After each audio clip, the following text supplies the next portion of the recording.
Hey, right, this is my H2 review. I got my 4 sets through the mail there. I'm going to send all my orders out, throw my first set of orders out today, so before I do that I'm going to make my review.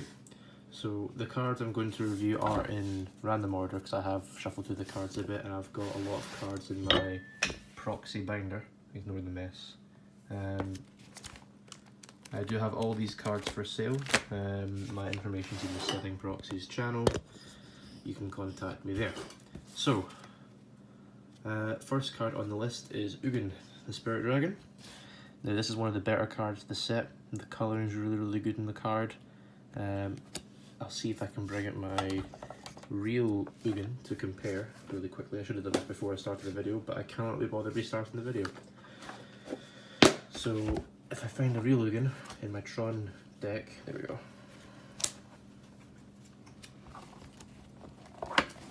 And I'll unsleeve it. There was a little bit of coloration difference, but double sleeved, I don't think anyone's going to tell. They're pretty close. There's no real big issues.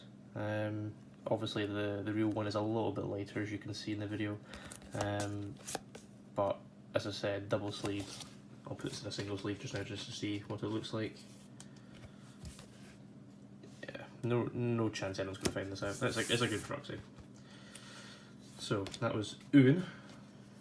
So what I'm going to do, I'm going to put a pile of good proxies and then kind of not so good proxies, just so you can get an idea. So left hand side is good, right hand side is not so good. Next card on the list is Verdant Catacombs. That's it here. Mostly very good. The only issue I've got is the text at the top here. It's not center, it's nearer the bottom than it is the top, as you can see. Other than that, the card is quite, I don't have a reel to compare to. The back is a little, the back's quite good. It's a little bit saturated, but it can be fixed. And the thing is, no one really looks at the back anyway. Holo stamp.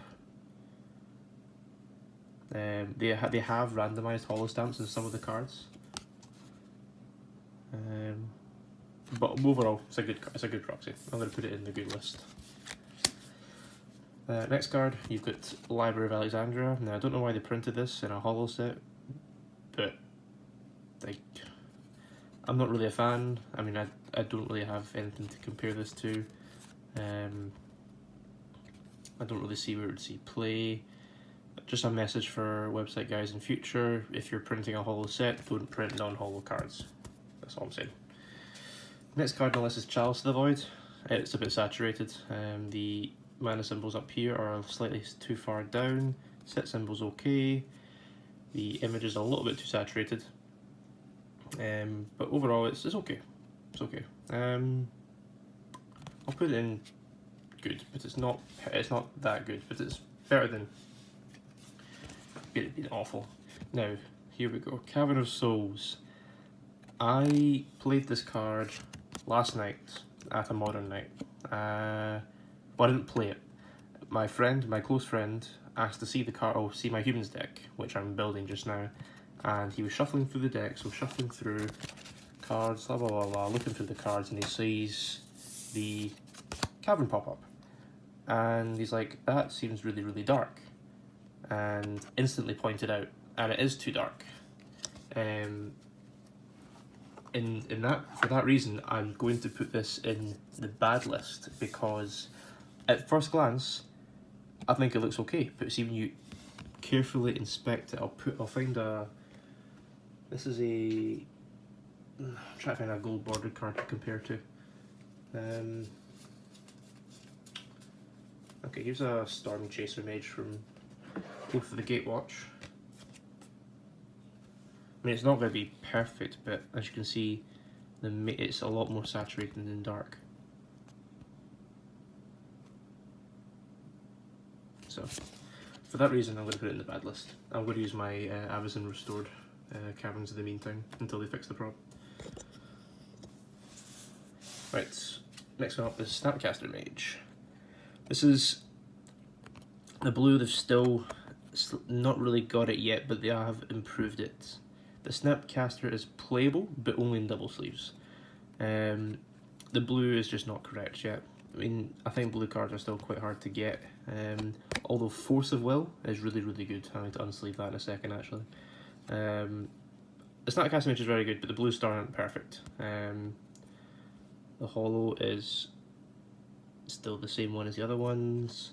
The art is quite good. The text is really good as well. The text looks real compared to old Snapcaster Mages. Next up is Mandarin. I think it looks pretty good.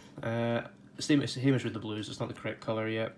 I think the Iconic Master symbol is a bit too red in my opinion. But that's just me being very having... Oh, I can't speak. I'm just been scrutinising over all the cards. Back looks okay. Yeah, it is playable.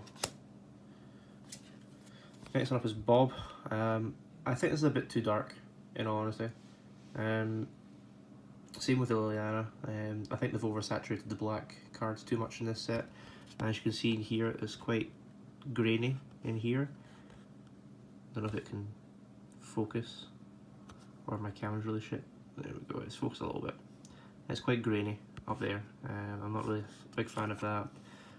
Set symbol is a bit lower than it should be, and it's grainy down here as well. I'm going to put it in the bad set. It's not the best. There we go. Next card is Scalding Tarn. This is very good. This is the first good Tarn I've seen. Texture's really good.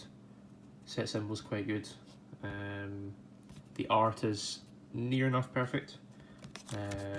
Back is just the same as before. All the backs are the same as H2. This is the first card I've actually sold as well, and I'm selling all my 4 Tarns to a buyer. So yeah, definitely playable. Next up is Blood Moon. Now, right now on my camera, the red cards are a bit too red. It's quite hard to actually give you a proper review in this because right now the Blood Moon does look unplayable because it's way too red. But for me, looking at it normally, it actually looks okay. It's not, I wouldn't say it is FNM playable. Maybe, but it's definitely, I have to double sleeve it. Obviously this is a terrible review because of it's too red on the sides here, so I'm looking at both the actual card just now and on the video.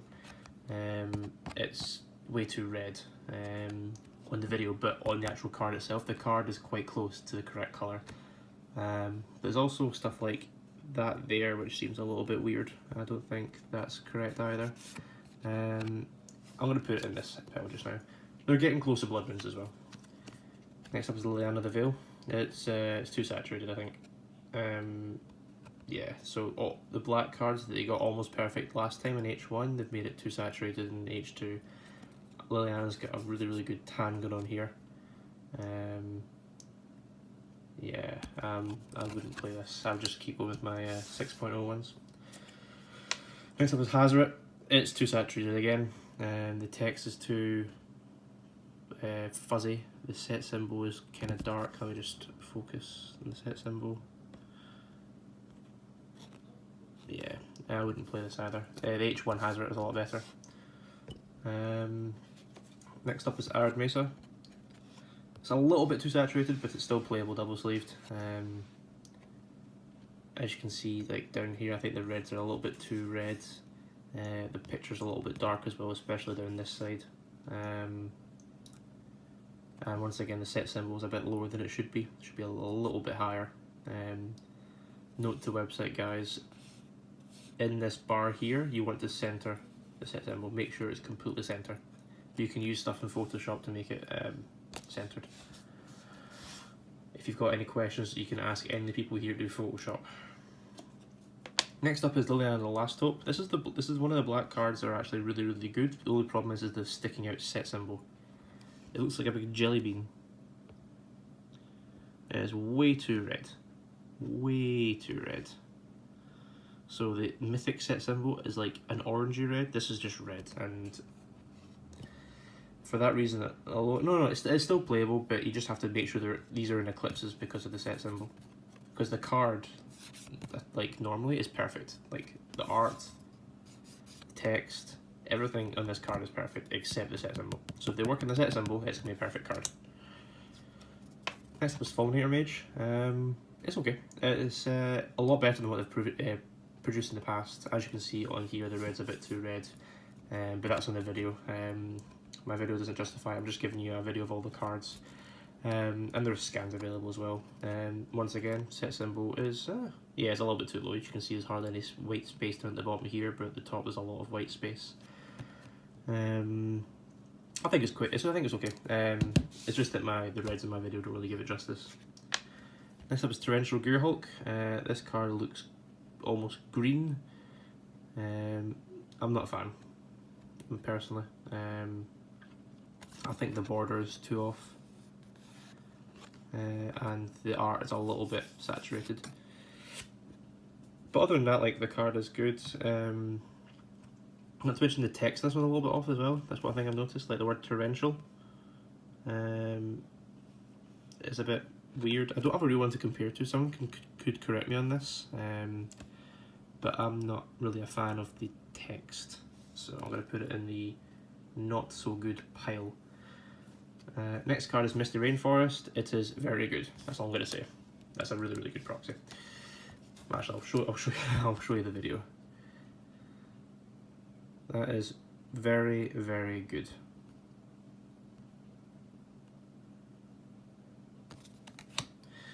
Next one up is Marsh Flats. This is also very good. I've actually sold these ones as well to a buyer. Set symbol's a little bit off, but as I said, the set symbols being slightly off shouldn't matter too much. It's just something for them to fix in the future. But the art, text, and the colouring is very good in the Marsh Flats. It's definitely playable. Next card is Bloodstained Mire. It is way too saturated and still a grainy photo, sadly, so it cannot be played. That's all that is. Just don't consider the Bloodstained Mires. Next one is Flooded Strand. They have fixed the purple water that was down here, which is good. I still think the card's a little bit too saturated, but it's still playable. I think it's really good. Set symbol for the cans. Yep, that's okay, I think. Let me just focus. Yeah, it's okay. It's okay. It's not perfect, but it's okay. Yeah, I would play this as well. It's a very good card. Next up is Cryptic Command. It's a lot better than what other Cryptic Commands were, in all fairness. Obviously the blues are still slightly off, but not as bad as the Snapcaster Mage. It's playable, but you'd have to be very careful using any blue cards from this set, except Force of Will. Force of Will is the only kind of really good blue card, I think, which I'll show you in a second. I'll have to unsleeve it from my deck. Next one up is a Flusterstorm. Art is very good in this. This is one of the better blue cards in the set. I would definitely play these. The art's really good. Set symbol is centered. Good rare color as well. The one in here. So in my last video, for H.1, I stressed the fact you need to fix the colouring on the, wherever it says, wherever you can pay 1, and they have done. They've made it a lot better, so that's one thing that you can take it as advantage from this set, because they have improved that, because a lot of cards from H.1 were not playable because of that. Last one up here is Tarmogoyf. Well, I've got Force of Will as well, but I'll get to that, I need to unsleeve that. Tarmogoyf is very good. The art, the colour on the art is the best colouring in a Tarmogoyf I've seen. My only gripe with the card is the word Tarmogoyf is slightly off-centre, but only slightly, as you can probably see there. Apart from that, the card is very good. The set symbol is a little bit too red on the video, but in person, the set symbol is a lot less red. Like, it is a very good card. I would recommend. Last one up is Force of Will. I'll need to just quickly unsleeve that Force of Will from my deck, because it's from my Legacy deck. If I can find one. Oh, come on.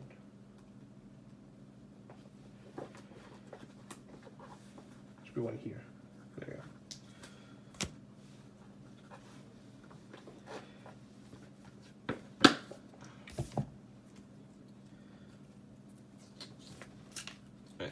This is it, the Force of Will on a sleeve.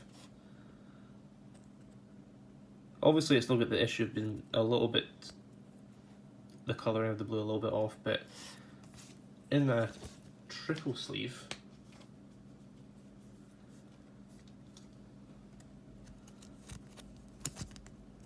Compared to next to some other cards. I'll bring some other cards out just so you can see the blues next to other cards. There we go.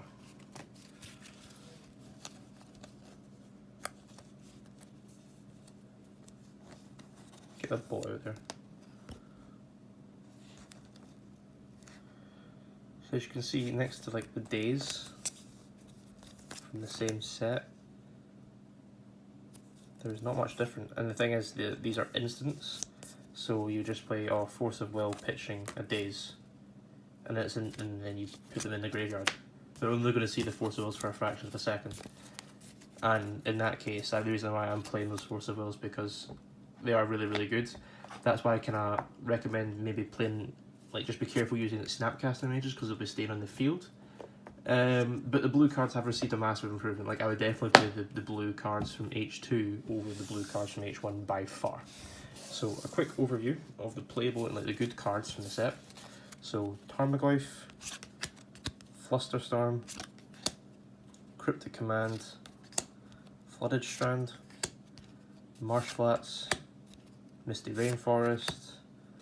Obviously the red's a bit off here, but in real life it's actually really, really good. So Fulminator Mage, Leander Lasthope, just be careful with the set symbol, just double sleeve it in Eclipses, Arid Mesa, Scalding Tarn, Mana Drain, Snapcaster Mage, Chalice, Verdant Catacombs, Ugin. And the cards just to watch out for, or they're completely not playable. I'll go through one by one again. So I might move library into OK. I can't really give you a good review in this because I've never really seen a real card of this, so I'm going to leave library aside. So Bloodstained Mire, not playable. Torrential Gearhawk, kind of not playable. Hazoret is too saturated and too red, especially in the set symbol down here. The text is all spaced out and blurred as well. Liana the Veil is too saturated. Blood Moon is almost playable, it's just because the stuff down here in the text boxes, I don't think that's in the real card. I don't have a real Modern Masters Blood Moon to compare to. I've only got an A25 one, it does not have the colouring there. Dark Confidant is almost playable, it's just slightly too dark. It's more playable in the Veil though. And Cavern of Souls, I almost get caught out with this card, so be very, very careful if you choose to use Cavern of Souls. Do not play this card in 5 colour humans, because you've loads and loads of other gold bordered cards. So apart from that, that is the video over. Any questions, let me know on the Discord server, or you can private message me.